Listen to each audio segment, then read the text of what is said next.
Hello दोस्तों, राधे राधे, हरे कृष्णा हरे राम। एक विवाह गीत लेके आई हूँ। लड़की की शादी है, बहुत पुराना है, मेरे दादी ओदी के राज का है। और आप लोग खूब फूल आवाज से सुनना। लड़की के दहेज के कारण माँ बाप का बहुत अपमान होता।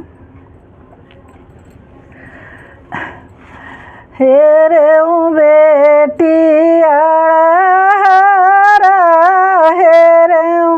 बेटी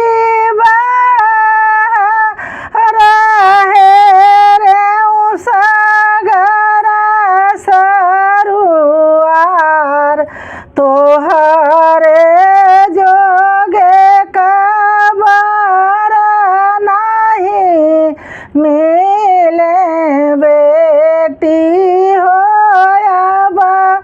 बेटी रहू कुंवार तोहरे जोगे कबर नहीं मिलही बेटी हो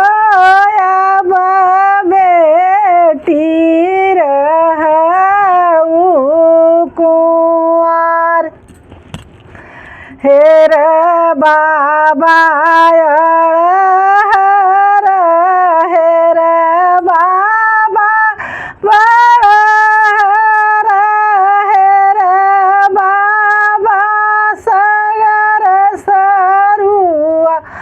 चारी पर बाबा नग्रय जोध्या में दुई बार राम कुंवार ओनही का मोरे बाबा तिलक चढ़ावू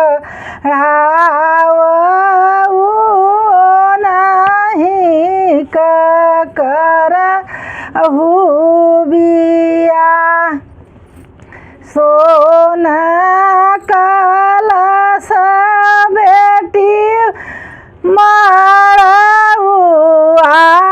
में मांग दुअरवा हाथिनिया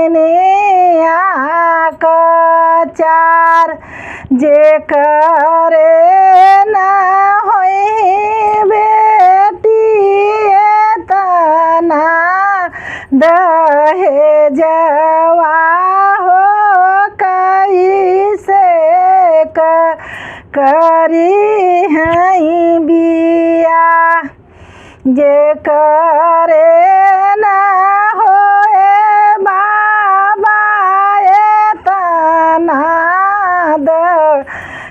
दहेजवा हो से ही बर हेरई हरवा जे करे न होए बाबा तना दहेजवा